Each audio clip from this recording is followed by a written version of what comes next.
there YouTube, Heir of Carthage here, gonna bring you Shogun 2 Total War online commentary battle.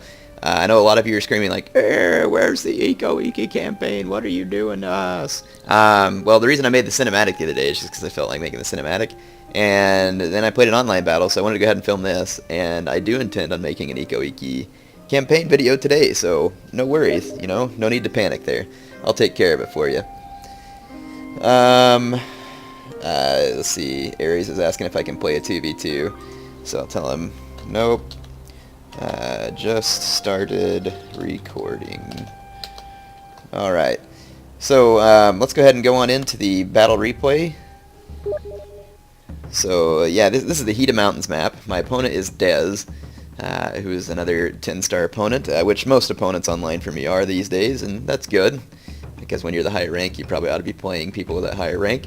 But, you know, I've played people that aren't 10 stars that are pretty freaking good. Because really, there's a matter of time that's involved in becoming a 10 star. It's not necessarily skill. Skill can get you there faster, but really it's just a matter of time before you gain all 10 stars. But in any case, like I said, Heat of Mountains map, so there's a little bit of terrain, quite a lot of woods. It's a good map for making sneak attacks. It's a good map for using woods for cover against cavalry and missiles. So there's quite a lot going on, and the terrain's a little bit undulating.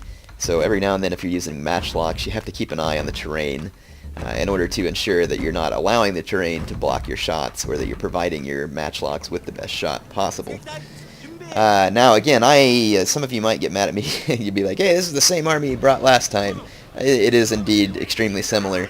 Some of the veteran units aren't quite the same though. Out here I'm running again 2 non-vet Yari Cav with 2 non-vet Bow Cav. I find this to be a pretty versatile setup. It is not very powerful, but it allows you the ability to skirmish and try and draw your opponent's Cav back into your matchlocks and your Naginatas. Again, I love this Naginata build. I have 5 of them. I have 3 veterans, and they're right up the center. I believe all of them are 3 chevron Naginatas. 2 of these need a name. So one of them is Nagi Yo Face, and the other 2 need you to name them.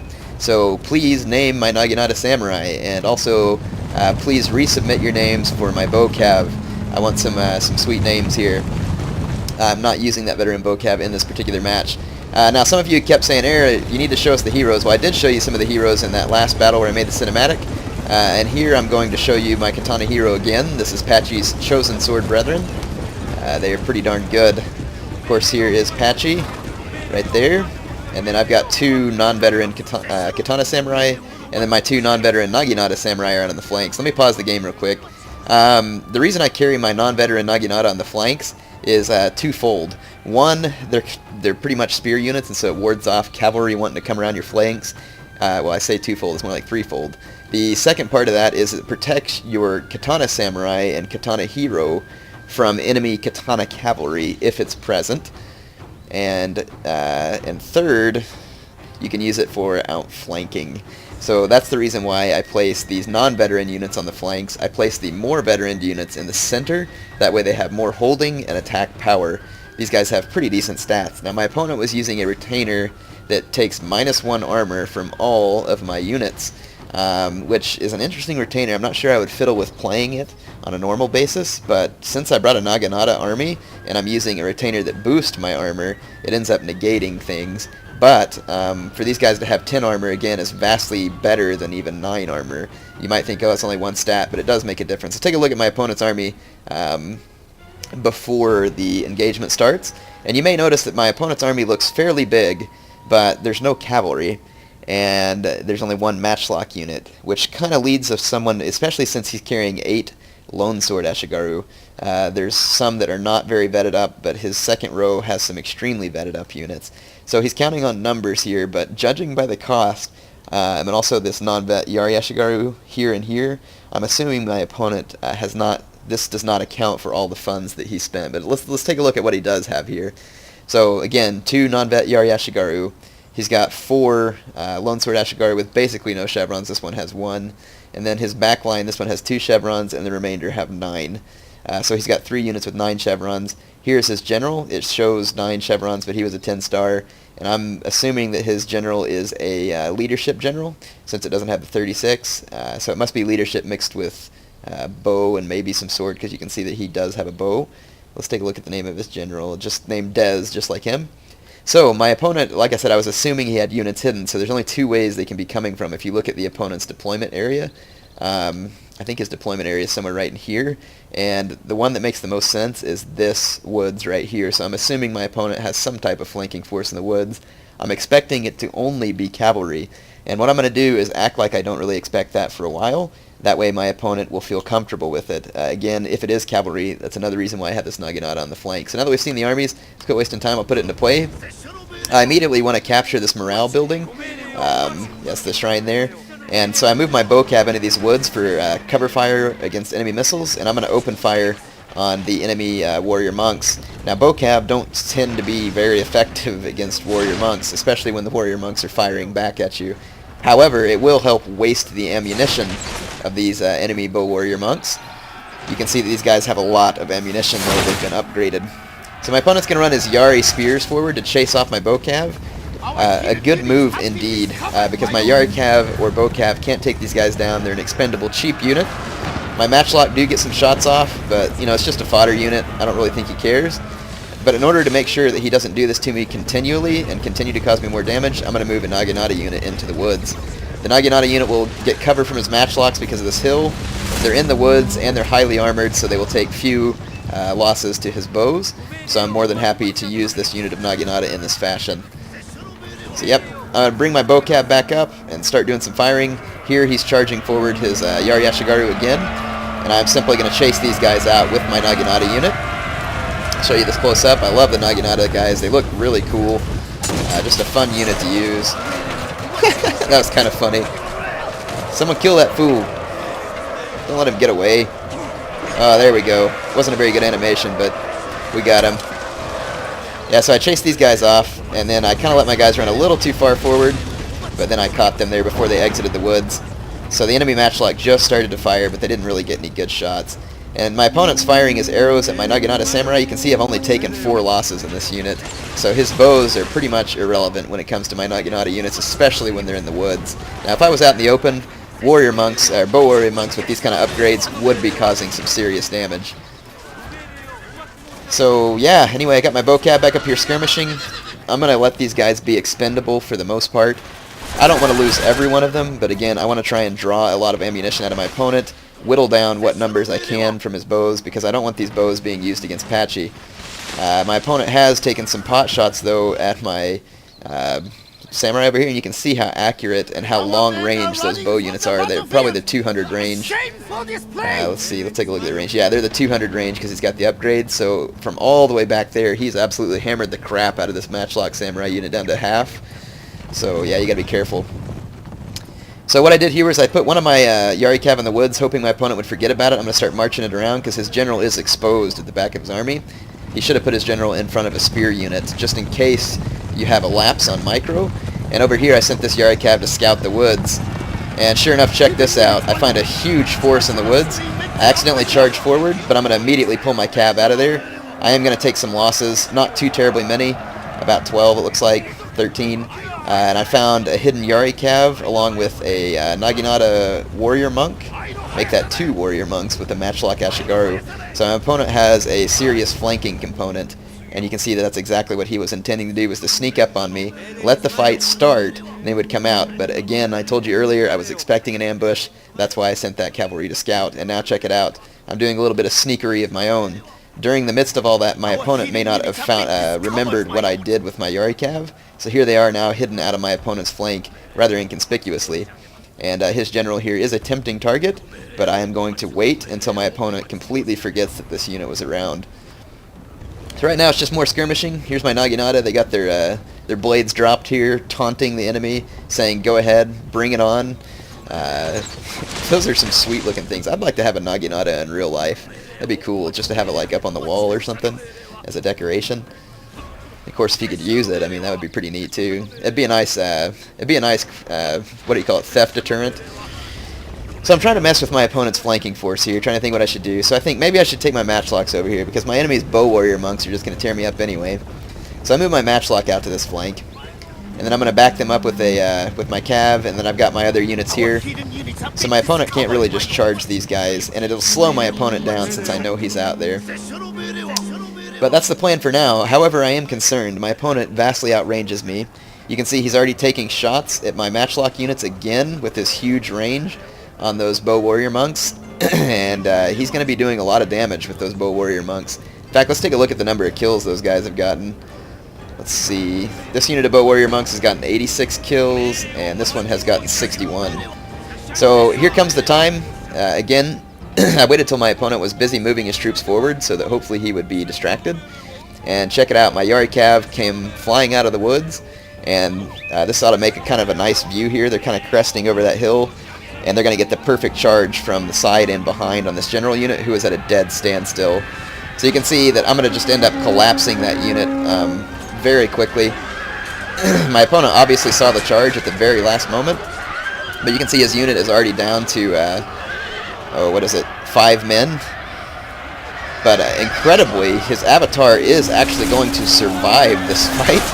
I leave my cab here on purpose, really trying to kill that avatar, but check it out, he does sneak away. So there is Dez, his avatar right there, and he is steady. He's not even wavering after being the only one left in the avatar unit.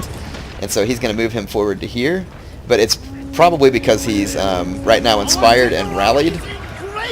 And by the way, Patchy is taking probably some bow fire or something like that. So my opponent moved his troops up into these woods. He's probably looking to start a fight. I wrecked his general unit.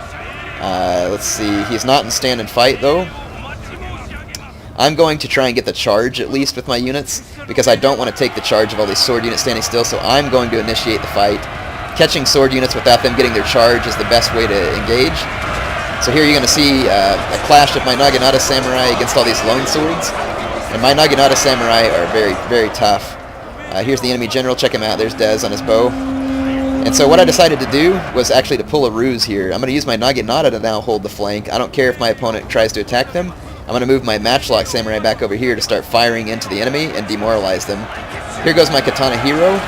I'm going to send these guys right up the center. That's usually where they do best, is right in the thick of the fighting. It will take them a minute to get up to the front line, but you can see them there working their way towards the front lines, and they're going to start getting a lot of kills.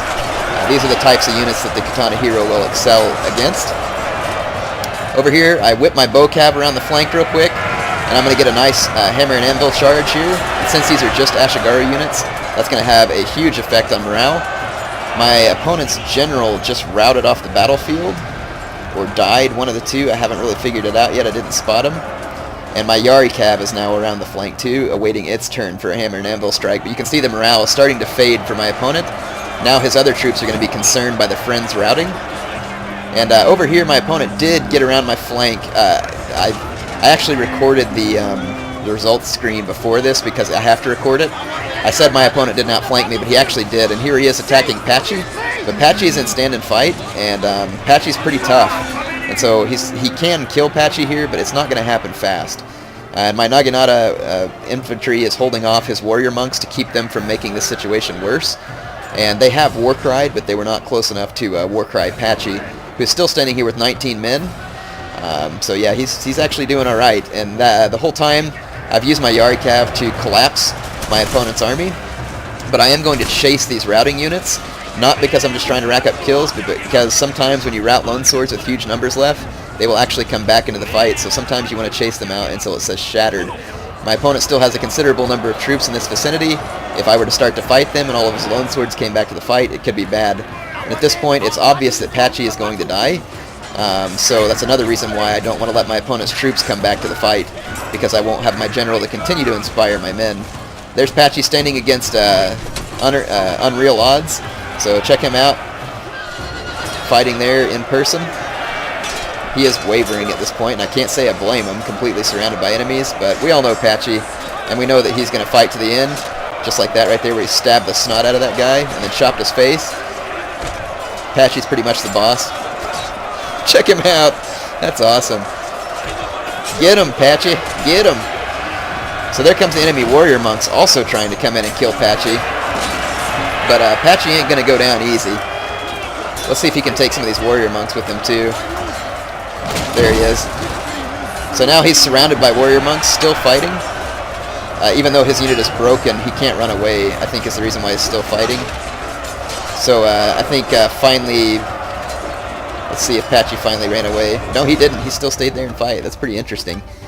Yeah, sorry you missed kind of the end of that battle, but I think you could see where the battle was going. I routed my opponent's troops. I wanted to give you some close-ups of Patchy there. I thought that was nice. Routed my opponent's troops, and then all I had to do was turn and face his flanking force. My bow cav and Yari cav made sure that his routing katana units did not come back into the fight. Hope you enjoyed that. It's another look into Naginata tactics, and once again I defeated a much larger army with a much smaller army. So this lone sword stuff that's very popular online, using lone swords can be quite good, but you also know you're gonna have to know how to pull it off. I think if my opponents, well, you know, I'm not sure what to say. You all take a think there what you think my opponent should do. I haven't really thought about it yet, so I don't want to just give you an off-the-cuff remark. But good game to my opponent. Enjoyed the match. Thought it was a real good one. Hope you enjoyed it as well. Stay tuned for the results screen, like I said. Eric Carthage signing off. Alright, YouTube, here's the results screen from that battle. As you can see, it was another good one. I hope you enjoy seeing this slightly, you know, kind of a bit of a mashup on tactics. I believe this army was very similar to the one that I brought in the last online battle I brought you, so maybe you say, Eric, you brought the same army again. You know, it is slightly different in some ways, but it was pretty much the same units. But what it does is it demonstrates the versatility of this army, as I've said many times before. The Naginatas are reliable units. They're not the biggest killing units, but sometimes they do. I mean, it seems like both of these battles I showed you, one of my Naginata units got a lot of kills, like this one right here racked up 176 kills. And but I mean, you can definitely see my Yari Cav. Of course, it was killing a lot of routing units, but that Yari Cav got a severe number of kills instead of my Bow Cav, which also was killing a lot of routing units. So again, the lesson here, I believe, in my opponent's army was tough. It was pretty well thought out. It was fairly well balanced. He had some cav, he had some matchlock, he had some bows, he had a lot of swords. It was definitely sword heavy. But then you notice that he had that Naginata warrior monk, a couple of Yari Ashigaru. So my opponent had a pretty smart, balanced army, and it's a big one too. But again, it's relying on the power of those lone swords. And once you get lone swords, if you can keep them from outflanking you, which I think is where my opponent had trouble there. Of course, I did have that building on one side to keep from being outflanked. But if he would have tried harder to outflank me, it would have made my job more difficult. But once you get lone swords engaged onto an infantry line, especially a good sturdy infantry line like my Naginatas, which was of course backed up by my Katana Samurais and my Katana Hero, which, I mean, you can see my Katana Hero here racked up a 10-to-1 kill ratio. So yeah, they did their job. In fact, let me scroll down through the kills here, just kind of show you what units did what. Patchy himself even got 32 kills there. Of course, he took a savage beating from that enemy cav unit. But like I was saying, if you can get lone swords engaged onto a superior force, they may win if you just let them sit there and grind it out. Of course, I battered the enemy general early on in the battle, and took away my opponent's ability to use stand and fight, which I assume he was probably a leader general. I forgot to look.